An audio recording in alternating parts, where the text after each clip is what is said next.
Hola, ¿qué tal? Ya estamos enlazando con ustedes como todos los días de lunes a jueves a esta misma hora en Campus USACH, la 94.5 FM, ahí nos pueden escuchar y también nos pueden ver en el canal de YouTube de Radio USACH, como siempre con las académicas, académicos de la Universidad de Santiago y bueno, tenemos hartos temas que abordar el día de hoy con quienes nos acompañan habitualmente los días jueves, Marcela Vera, Mario Sobarzo, Rodrigo Martín, ¿cómo están? Bienvenidos como siempre.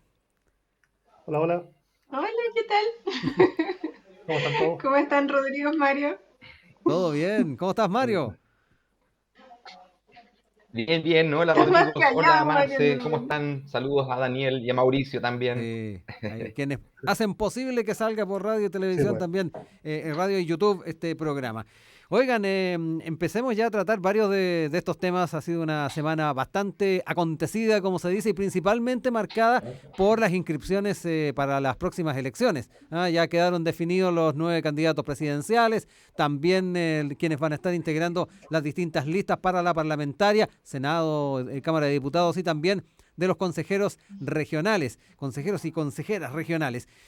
Lo primero quiero saber con qué impresión se quedaron, junto con los 9 nombres que ya quedaron para la presidencial. Hubo uno que al final quedó fuera, que es el profesor de Magallanes, Sergio Tapia, que finalmente no habría conseguido las firmas necesarias y no quedó en el voto para la primera vuelta. Eso fue uno de las anécdotas que hubo el día lunes. Y lo otro, los nombres que también han ido apareciendo en la parlamentaria. Un Jaime Mañalich que va a estar para el Senado en la región metropolitana, por ejemplo. En fin, yo quiero dejarles ahí la posibilidad de que puedan abordarlo desde las aristas que estimen convenientes este tema. Rodrigo Martín, quiero partir contigo. ¿Cómo Claro. estuviste siguiendo también la previa, ese día eterno del día lunes y ya con varios de las cosas definidas con miras a noviembre? Sí, bueno, primero yo retrocedería un poquitito a algo ¿Ya? que fue el sábado, justo Ujú. antes, ¿verdad? Que fue súper encima, que Sí, pues fueron, sí, la partiendo votación por de la claro, la consulta. votación, la consulta que se hizo, claro, votación, no sé, no fue primaria, fue otra cosa, Mm. pero esa votación, que tuvimos la conversa la semana pasada Sí. respecto a la participación, ¿verdad? Yo en un momento decía que sentía que era un poquito irrelevante lo que iba a pasar ahí porque era medio obvio el resultado. Lo que resultó también un poco malo, digamos, es la participación, una participación bajísima, bajísima, Sí. ¿verdad? En un momento ciento habíamos visto cincuenta que mil 150.000, votantes de ese que era orden. el piso, era Mm. básicamente el piso de la participación y se llegó al piso, listo, no sé, un poquito más, fue una participación súper baja, pero que confirmó básicamente lo obvio, ¿verdad? Que iba a terminar Jasna Proboste de electa como candidata presidencial. Y claro, el escenario que queda después de eso, quedó del lunes, digamos, se terminó de cocinar todo esto, apareció toda la masa completa de candidatos. Y yo diría que a pesar de que tuvo esta votación tan baja, hay que ver qué es lo que va a ocurrir a posterior con Yarna Proboste, porque en realidad de candidatos que uno ve inscritos en estos momentos, hay como dos grupos, ¿verdad? ¿No? Un Sí. grupo que tienen posibilidades, que vemos ahí que existe por lo menos un respaldo, básicamente, o por haber tenido una cantidad súper importante de votos, o por haber tenido, no sé, una especie como de idea detrás que los respalda. Pero también hay otros bien sorprendentes como Meo, por ejemplo, que apareció un poco a última hora, que uno lo ve entrando básicamente por una negociación de mantener vivo su partido y conseguir, digamos, una lista parlamentaria y poder meter gente. Y son cosas bastante extrañas, ¿verdad? Que son simplemente como manipulaciones o mecanismos para seguir siendo vigentes o seguir apareciendo ahí dentro de las candidaturas y seguir existiendo, por decirlo de alguna manera.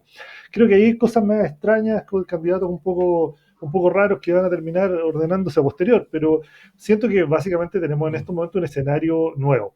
Ahora, una cosa que también hay que pensar es que cosas que me gustaron, digamos, de lo que está ¿Ya? pasando. El promedio, no sé, del promedio de edad de los candidatos Ujú. que tenemos, no sé si lo escucharon, ¿verdad? Estamos con un promedio de edad súper joven. Creo que el promedio de todos los candidatos, solamente subido por Artés, que tiene ¿Ya? 70, entiendo, ¿verdad? Es como de 48. ¿Ya?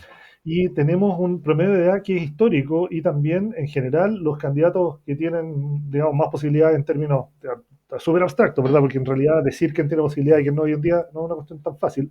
Pero si uno mira, ¿verdad? Tenemos a Boric, ¿cuánto tiene Boric? Está como en 30 y... treinta y ¿Cuánto tiene? cinco si mal no recuerdo, treinta y Pero cinco llegaría, si gana, 35. Mm.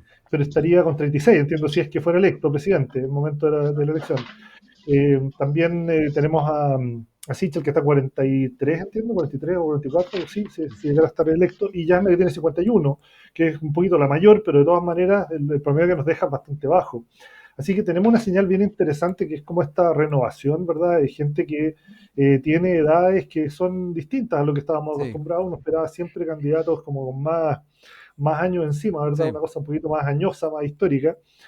Y sorprende también cuando uno mira para atrás que ha habido legislaciones que han buscado mm, prohibir que los candidatos fueran menores de 40, ¿verdad? O menores de 35 en algún claro. momento, que son discusiones que hubo en algún Sí, momento en el sí, lo Congreso. recuerdo.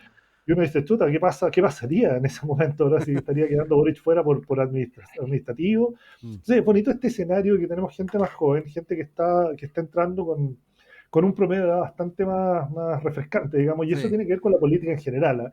En ese sentido, sorprende también los candidatos, como decías tú, ¿verdad? Algunos candidatos a parlamentarios que vienen abarrados en listas, y uno ve gente también de un poco de otro perfil, ¿verdad? Uno encuentra gente que son de otros perfiles, y también de otros perfiles, no solo perfiles etarios, sino también perfiles políticos, como Mañalich, por ejemplo, o varios candidatos que han aparecido tomándose fotos con Sichel últimamente, que uno dice, Dios mío, no sé si ayuda o lo desayuda esa foto, o más bien lo hace, sí. lo transparenta, digamos, en Los realidad. Moreira, los Van Rieselberghe, ¿te refieres Sí, tú?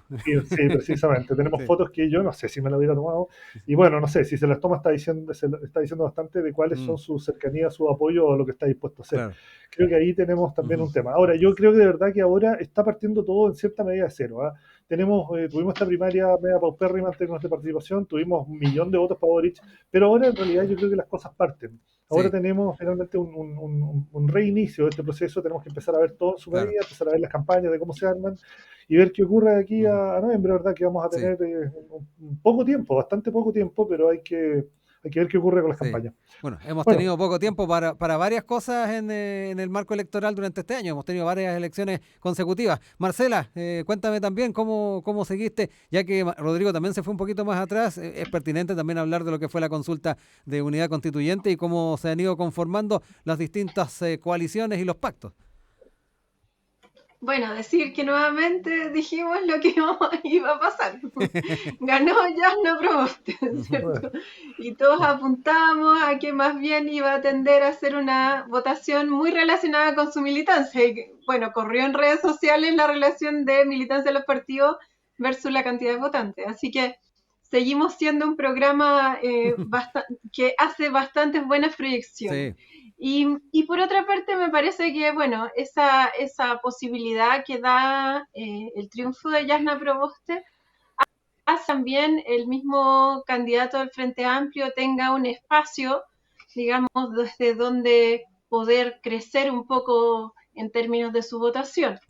Y por eso uno puede observar también cómo tanto Proboste como otros han intentado, ¿cierto?, interpelar más seguido a Boric o a su familia. En ese contexto, entonces, se abre efectivamente el abanico de posibilidades más hacia la izquierda de lo que hemos visto en las últimas elecciones.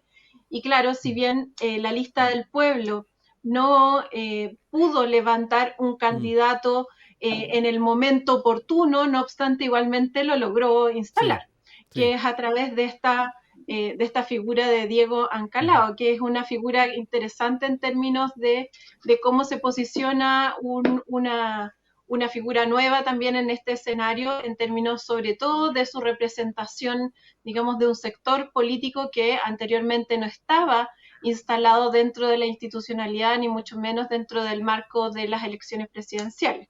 Y eso, digamos que también hay que visibilizarlo. Por otra parte, bueno, hay algunos que no nos sorprende que Marco Enrique Ominami haya ingresado en la arena política, es parte de lo que estuvieron intentando pelear durante todos estos meses en términos de que se resolviera a tiempo, ¿cierto?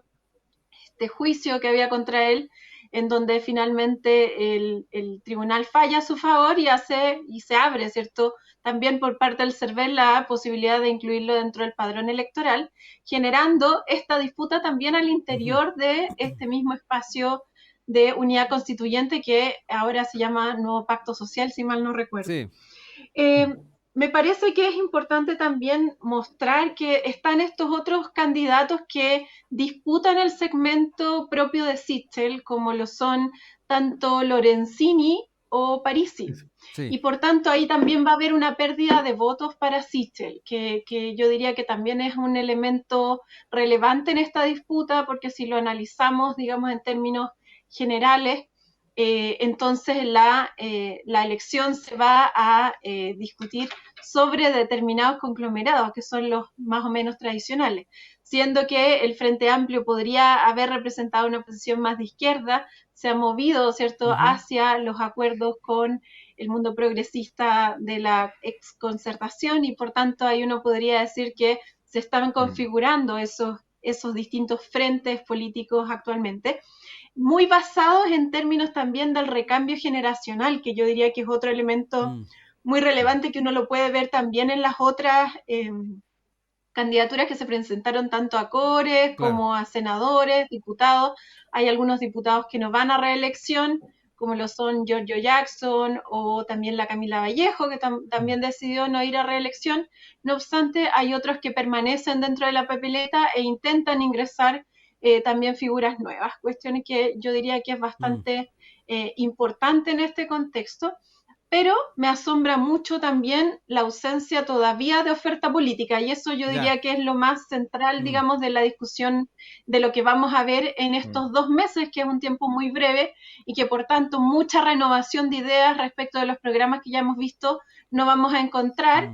No obstante, es súper importante que existan, porque finalmente en la medida de que los programas presidenciales reflejan un conjunto de ideas novedosas, transformadoras, esas también se plasman en la Constitución, y ahí uno puede encontrar también que va a haber una correlación entre un ámbito y otro. Mario, me quiero quedar con algo que recién planteaba Marcela y que tiene que ver con los diferentes nombres o liderazgos que surgieron en la presidencial en distintos sectores. Ahí aludía a lo que ha pasado con el sector más de centro derecha, lo que también pasa en la centro izquierda. Y hace unos días conversábamos justamente con Diego Ancalao, y él, a propósito de este escenario, decía que cree que se parece un poco a lo que pasó en Perú, que habían muchos candidatos favoritos, todos tenían en las encuestas mayores porcentajes, y el único que no existía en las encuestas era Castillo, que era un profesor rural de pueblo pequeño, y resulta que él fue el que ganó. Él veía ciertas similitudes a propósito de este abanico de propuestas que se han dado en distintas coaliciones. Me quiero quedar con ese dato, con lo que decía Marcela, para también darte la palabra. Sí, yo no coincido con el análisis de Diego. Ya. Yo creo que no hay correlación entre lo que sucedió en Perú y lo que sucedió en Chile por varias razones. Primero, porque en realidad lo que uno ve más bien es una fuerte tendencia hacia la democracia cristiana dentro de los candidatos. Desde Gabriel Boric, hijo de un demócrata cristiano insigne de la región de Magallanes, director incluso de ENAP, nombrado por Pinochet en la época de la dictadura. O sea, estamos hablando de alguien que tiene una trayectoria bastante fuerte como para haber sido nombrado por Pinochet, siendo de un partido de oposición en ese momento. Tenemos a Diego Ancalao, que también fue cristiano, tenemos a Sebastián Iglesias, Sebastián Sichel hoy día, que también fue cristiano, y tenemos finalmente a Yasna Proboste. O sea, tenemos un abanico de los 9 candidatos, 4 al menos vienen en raigambre de la democracia cristiana. Eso muestra también de que hay una en épocas de crisis política se tiende a ir hacia el centro, a construir justamente una renovación, una reorganización del sistema político. Creo que eso marca una diferencia fundamental. En el caso de Perú, lo que nosotros observamos es que es un país donde es que ha existido elecciones de presidentes populistas, donde es que hay una disgregación muy fuerte en el voto en relación a las alianzas políticas. No hay esa tendencia a la agrupación, hacia el centro, a lo que es en el fondo una característica muy propia de la sociedad chilena, ¿no? Y con partidos fuertes, ¿no? Con coaliciones fuertes, con partidos fuertes. Finalmente sabemos bastante bien que tanto lo que es Juntos Podemos Más, perdón, Chile Podemos Más, cuesta diferenciarnos el nombre, se parece mucho al nombre que tenía el partido. Y se lo pregunta, ¿no? Si había una intención de plagio en la derecha al nombre. Pero está lo que ocurre con Chile Podemos, con la misma unidad, nuevo pacto social que aparece con la renovación del centro, y bueno, por supuesto con la alianza por la dignidad, ¿no? De la pro dignidad. Entonces, esos son los tres pactos, porque el PRO, la verdad es que las otras opciones son bastante poco razonables que vayan a ocurrir. Y por otra parte, creo que es interesante, yo he escuchado muchas críticas a personas que dicen, pucha, qué lástima que se haya esta disgregación de candidatos, nada que ver que Diego Ancalao aparezca o que aparezca Artés porque le quita votos finalmente a Boric, y hay mucho peligro de que salga a la derecha, etcétera. Yo creo que hay una cosa que es importante marcar, que es que hay diferentes proyectos políticos hoy día en la sociedad chilena. Hay un proyecto político que quiere reconstituir la alianza, la construcción de los años 90, que quiere tratar de volver a la política chilena hacia los acuerdos, hacia los consensos, etcétera. Y hay otras líneas políticas que quieren instalar nuevos conceptos, que quieren plantearse lo que hemos hablado en otras ocasiones, sí, ¿no? ¿Cómo nos enfrentamos, cómo enfrentamos la situación de una situación de extinción? Hoy día mismo en la mañana, en el humedal del Valle del Elqui, se estaba destruyendo para construir una nueva obra de inmobiliaria. Entonces, cuando nosotros vemos que, habiendo hablado, conociendo el informe mundial sobre lo que es la desertificación, etcétera, nosotros sigamos haciendo políticas que destruyen el medio ambiente, da cuenta, ¿no?, de que hay también unas fuerzas políticas que están pugnando, porque esos viejos consensos nos van a llevar a la extinción, o sea, es así de material. Entonces, hay cuestiones que yo creo que me gustaría salirme de la lógica de una elección tradicional. Esto Sí. no es una elección tradicional, es una elección que rompe con los cánones de lo que ha sido hasta ahora las elecciones tradicionales, y creo que vamos a tener sorpresas. Yo creo que va a ser bien interesante lo que puede suceder. Es posible que la derecha no pase a segunda vuelta, tengo bastante creencia de que no va a pasar a segunda vuelta, y que al contrario, lo que vamos a tener va a ser una elección semejante a lo que fue la elección de gobernador, creo que con un Gabriel Boric y con Jasna Proboste pasando a segunda vuelta, y con una derecha teniendo que decir entre lo menos malo, ¿no? Entre lo que para ellos es menos malo. Eso yo creo que es una cuestión que es bien interesante, porque se corre definitivamente el cerco y empiezan a haber posibilidades de transformación. Finalmente, la convención no puede hacer transformaciones si es que el Parlamento, si es que la presidencia, si es que los cores no están también en línea con esto. Entonces yo creo que esto va también a retroalimentarse con lo que está sucediendo en la convención, que además para noviembre ya va a estar discutiendo los contenidos de la Constitución. Claro. Por lo tanto, también esto va a obligar a los candidatos a definirse respecto a cuestiones que son centrales, cuestiones que son de fondo. Así que no lo veo tanto semejanza con el caso con Perú, con mucho respeto con Diego, pero creo que no va por esa línea, ¿no? Lo que va a ocurrir en Chile. Sí. Yo quiero invitarlos a ir a un poco de música. Estamos en Campus USACH, como siempre, los días jueves, con Marcela Vera, con Mario Sobarzo y también con Rodrigo Martín. Nos vamos a ir de inmediato con la música. ¿Qué les parece si escuchamos a los Creedence a esta hora? Have You Ever Seen the Rain?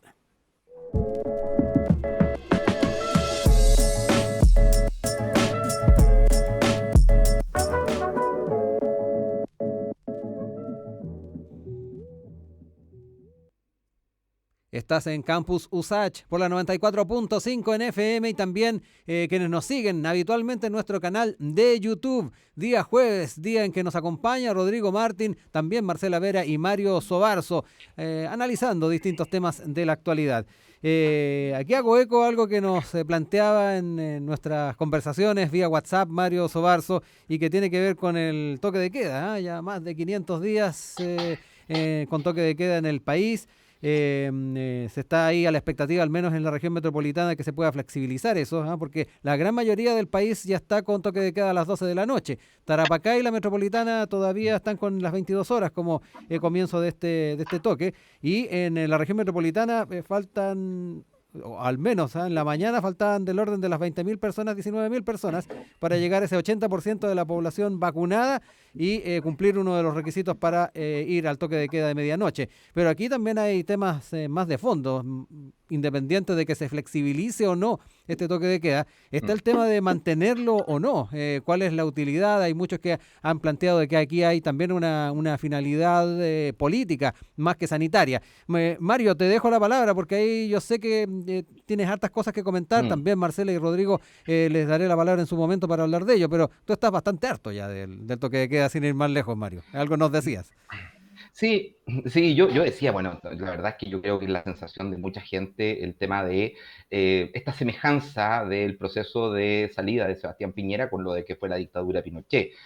como tú dices, más de 500 días en toque de queda, una restricción a lo que es el movimiento de la posibilidad de la población y de reuniones, porque el toque de queda también limita las reuniones, son dos derechos humanos básicos. Cuando estamos discutiendo hoy día una nueva constitución, que sigamos estableciendo limitaciones a los derechos humanos básicos, que son las libertades que fueron establecidas en la Revolución Francesa, ni siquiera estamos hablando de derechos sociales o derechos medioambientales, no, estamos hablando de cuestiones que son la base, el fundamento del origen de la democracia liberal. Y ahí donde uno dice, bueno, está bien, ya puedo entenderlo, que el toque de queda tenga una funcionalidad de tipo médica, de tipo sanitaria, pero cuando tenemos hoy día una situación donde el aeropuerto sabemos que llegan miles de personas diariamente, tenemos situaciones donde hay posibilidades de viajar interregionalmente, donde es que se permiten aforos de 300 personas, donde han habido eventos en Concepción donde se han reunido más de 3.000 personas.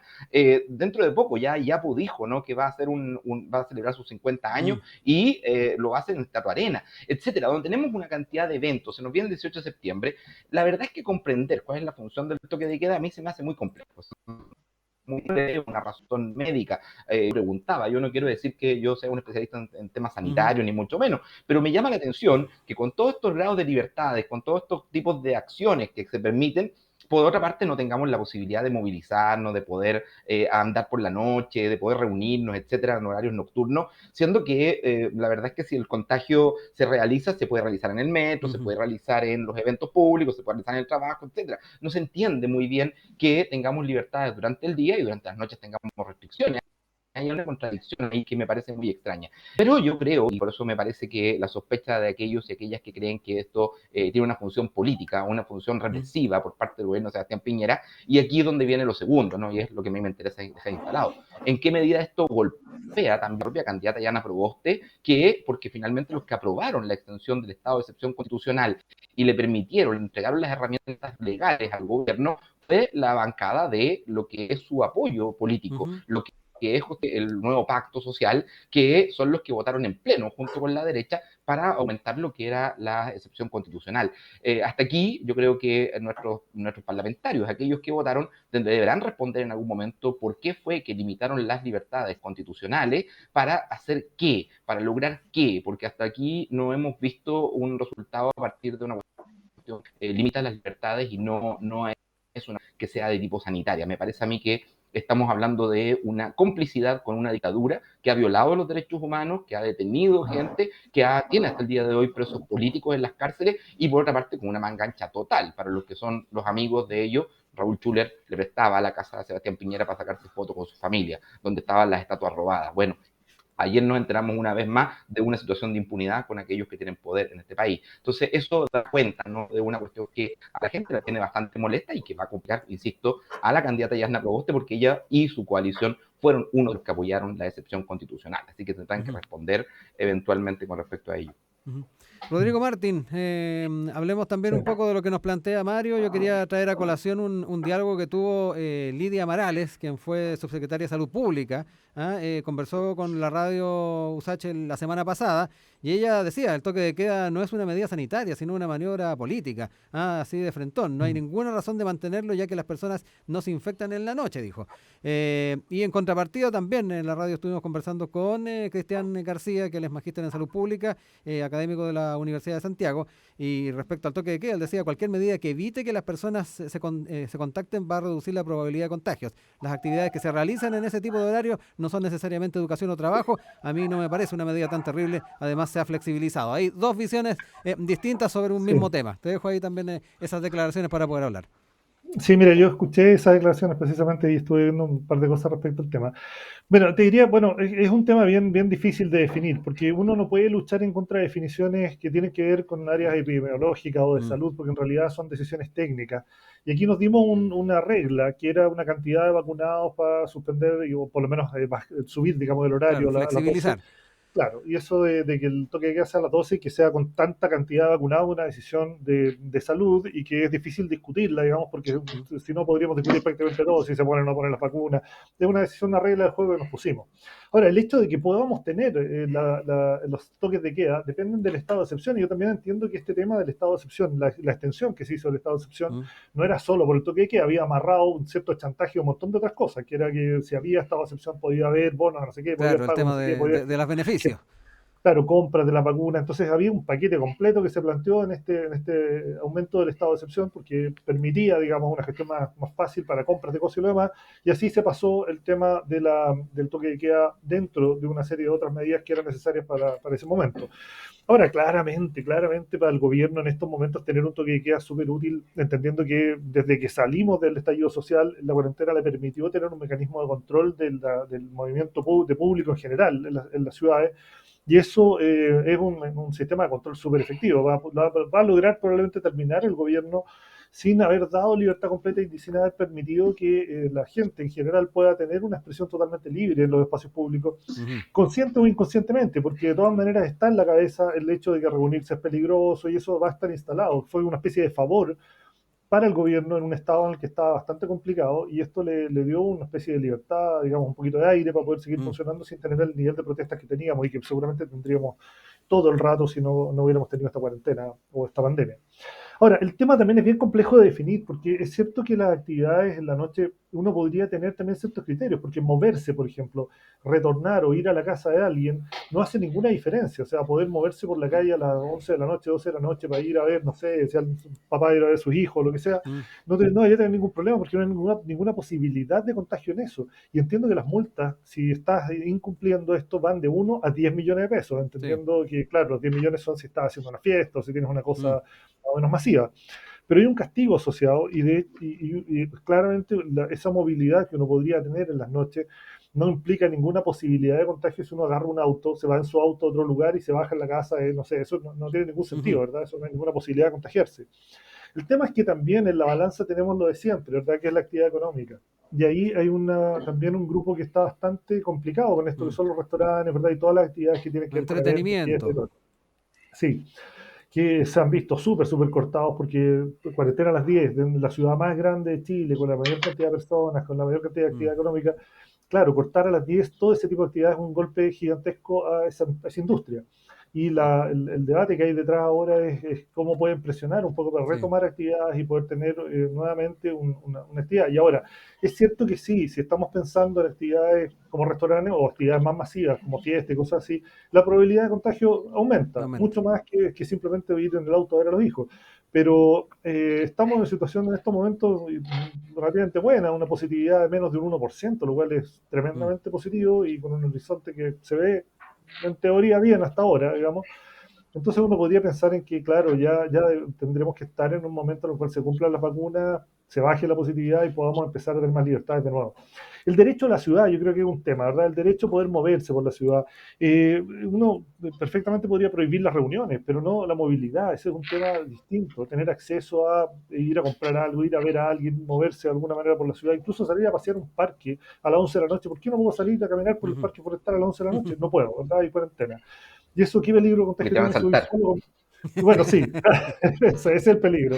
Pero claro, salir a pasear el perro, te fijas, salir a pasear el perro a la 11 de la noche. Igual el problema es que no tiene ningún tema de contagio y estamos restringidos, estamos encarcelados en nuestra propia ciudad con actividades de esparcimiento que podríamos tener perfectamente. Creo que eso tiene que superarse en algún momento y por lo menos se ve un horizonte de que ya vamos a salir. Ojalá que siga así. Marcela, también te dejo ahí el tema sobre la mesa. Ahí aludía también Rodrigo al tema económico, principalmente para la industria de la gastronomía, también lo que tiene que ver con el mundo del entretenimiento, que no deja de ser también un factor importante a la hora de ir poniendo las cosas en la balanza. Sí, bueno, lo primero que hay que decir es que este estado de excepción dura hasta el 30 de septiembre, así que esta también es una discusión bastante temprana respecto del punto, porque en parte el estado de excepción otorga a que el gobierno entonces pueda decidir sobre el toque de queda y el gobierno ha decidido mantener permanentemente ese toque de queda. Y si bien el argumento inicial fue sanitario, siempre también hay un argumento que es político y que se relaciona con el control social. O sea, no porque se estén cuidando la vida de la persona, a la vez no se está haciendo control social. Por supuesto que se está haciendo control social. Y además se está priorizando, ¿cierto?, aquellos elementos que guardan relación con cuáles son las actividades que puede realizar o no puede realizar una persona, porque finalmente aquí se ha priorizado por parte del gobierno que la gente trabaje o estudie, pero no se divierta. Y ese es un poco el enfoque que está muy ligado a por qué sí podemos desplazarnos durante el día y por qué no nos podemos desplazar durante la noche. En ese contexto, los argumentos de la última decisión de aprobar este estado de excepción formulado por el gobierno fueron que se avecinaba la variable delta y en función de eso había que tener los resguardos y ser precavidos de manera de que no aumentaran los contagios. Es súper probable que después del 18 de septiembre, en efecto, los contagios igualmente aumentan, sobre todo con el plan de relajo que está haciendo el gobierno respecto de la apertura de fronteras, que precisamente me tocó analizarlo el día domingo en un canal de televisión abierta, y que por supuesto, claro, mejora cierto acceso a recursos, sobre todo a las grandes empresas del turismo, pero que no necesariamente le llega, digamos, esa apertura, esas nuevas posibilidades, esas oportunidades a aquellos microempresarios que están asociados a los sectores turísticos. Entonces, la apertura de fronteras está muy relacionada también con lo que va a ocurrir a fines de septiembre. Si nosotros tenemos a fines de septiembre un aumento de los casos, por supuesto que el gobierno va a priorizar nuevamente este orden de control social versus justificación sanitaria, y eso es parte, digamos, del problema que vamos a tener en adelante. Y también ocurre con el sector gastronómico, el sector hotelero. Hay, digamos, una relación bastante similar, en donde los beneficiados, ¿cierto?, están muy concentrados en la zona oriente de nuestro país y no, digamos, como en el fortalecimiento de las pequeñas empresas que operan en torno a todos esos sectores. Entonces, ahí también hay un énfasis que yo diría, y hay sectores que tienen mucho más rezago y que se han visto tremendamente perjudicados y que las medidas que ha utilizado el gobierno no han sido suficientes, porque piensen en un restaurante o un hotel o una empresa turística, pensándolo, ¿cierto?, en aquellos sectores que se podrían ver beneficiados, cerrados durante 1 año y medio. ¿Cuánto tendría que ser el subsidio para que esa empresa pueda sobrevivir? Bueno, hay varios que le han otorgado 1 millón, otros le han otorgado 3 millones, pero por supuesto con eso una empresa que tiene trabajadores no simplemente es como un saludo a la bandera nomás. Entonces hay que mirar estas medidas también, yo diría, desde esos dos ángulos y también mirar hasta cuándo la oposición va a permitir que este gobierno siga generando un control social. Yo coincido con Mario en ese sentido, en que esto ha sido una democracia dictatorial completamente, en que la democracia realmente ha quedado sujeta a una serie de violaciones de los derechos humanos, a presos políticos que además no son reconocidos abiertamente por todos los espacios institucionales, y por tanto hay una serie de vulneraciones que se están cometiendo producto de aquello.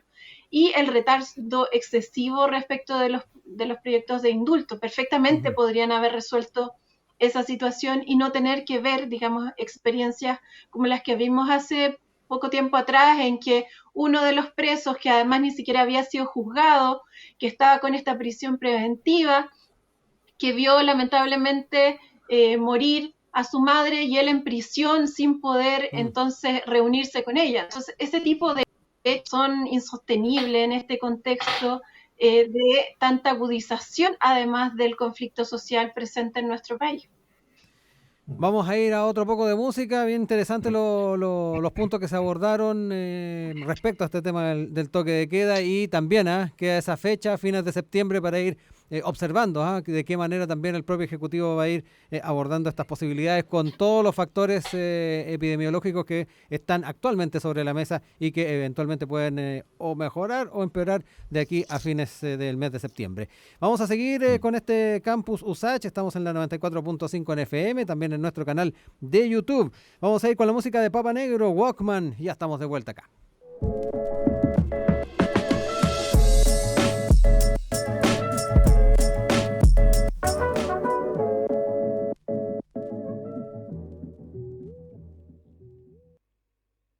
Último bloque de este Campus USACH, siempre con ustedes en nuestro canal de YouTube, también con quienes nos escuchan por la radio en la 94.5 FM, compartiendo los distintos temas de actualidad con Rodrigo Martín, con Mario Sobarzo y también con Marcela Vera. Vamos con nuestro último tema. Me llamó bastante la atención en la mañana cuando varios diarios lo consignaron y que tiene que ver con la reacción que está teniendo el American Council of Life Insurers, los aseguradores de los Estados Unidos, respecto a los retiros de rentas vitalicias que se han estado discutiendo en nuestro país.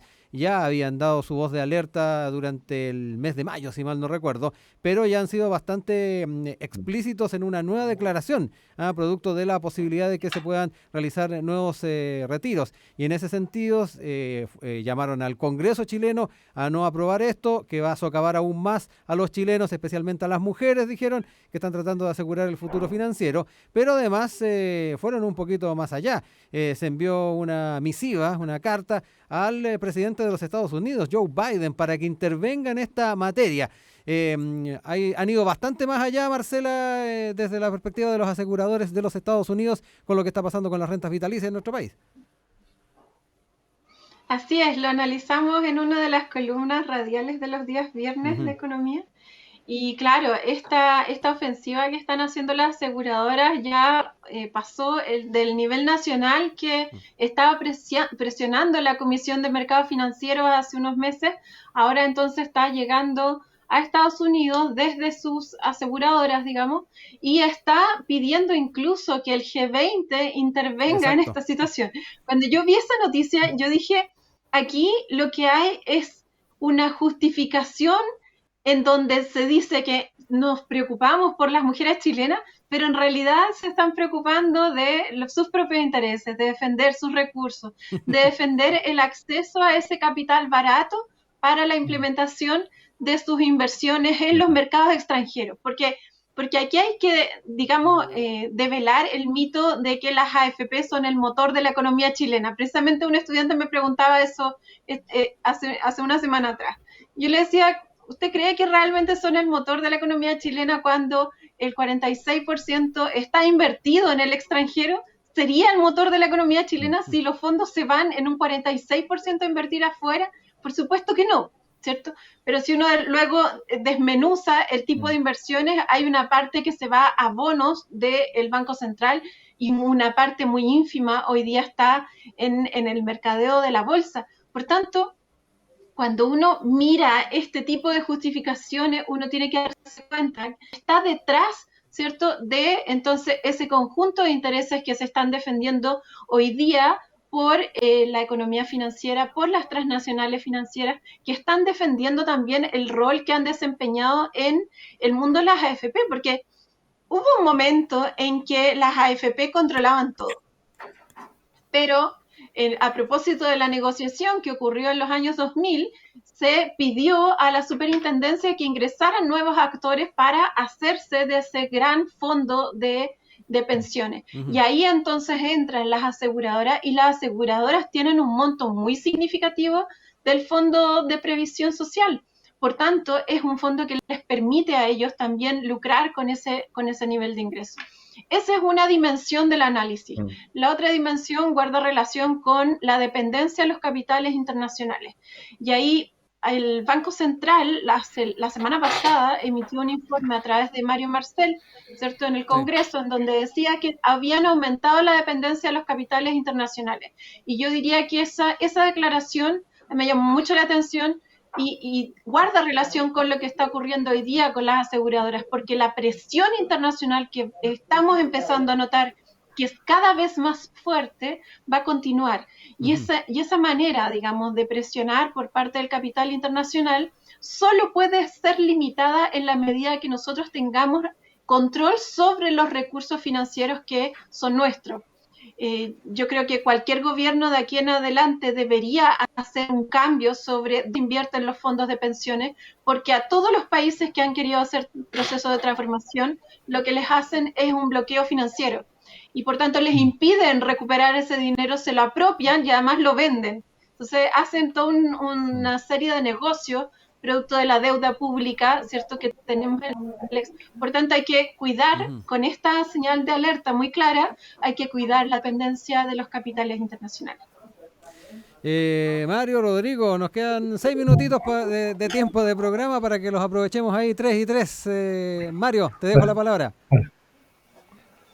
Muy cortito para dar el tiempo también a Rodrigo. Yo creo que hay una cuestión que a mí me preocupa mucho más que el tema del siento que es bastante que se pueda probar con estos niveles de lobby internacional y nacional. Vemos una reemergencia mismo, especialmente después de lo que ha sucedido en Afganistán, donde Estados Unidos está obligado a repensar imperialista, ya lo había dicho Brzezinski a principios del siglo XX, siglo XXI, perdón, así que hay un debate, ¿no? hay que mirar el tema del imperialismo económico y, como dice Marcela, especialmente poniendo ojo, porque hoy día países latinoamericanos que han querido hacer transformaciones y nosotros estamos discutiendo una nueva constitución, lo que les ha ocurrido es que les cortan justamente el dinero a niveles internacionales y los empiezan a ahogar los procesos transformadores y las soberanías nacionales. Eso es el gran peligro, yo creo que me preocupa.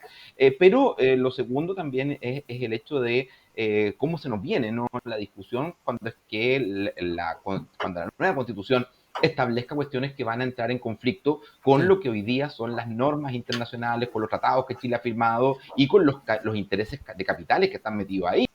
Un amigo preguntaba hace poco tiempo, bueno, ¿cuál creen ustedes que van a ser los principales rasgos de cambios del neoliberalismo que va a tener Chile con la nueva constitución? Y la verdad es que uno tiene muchas dudas que vayan a haber cambios más allá de temas medioambientales u otras áreas. Parece que en temas educativos, que en temas de lo que es la propiedad de la tierra, etcétera, la verdad es que posibilidades tenemos con estos niveles de muy pocas esperanzas, a pesar de que la Constitución pudiera establecer esto, porque a un gobierno le va a costar mucho implementar con los niveles de resistencia del poder respecto a estas temáticas. Así que yo lo dejaría por ahí. Me preocupa mucho el tema pensando justamente en la Convención Constitucional. Rodrigo Martín, para cerrar ya. Ya, no, muy breve también, insistiendo en lo que decía Mario, ¿verdad? Yo creo que Estados Unidos dejó a Afganistán tranquilo y tenemos que tener mucho cuidado de no tocar demasiado interés, no de hacer cosas que piensen que tenemos armas de destrucción masiva y tengan que venir a intervenirnos a nosotros, ya que tienen el ejército disponible en estos momentos para hacerlo.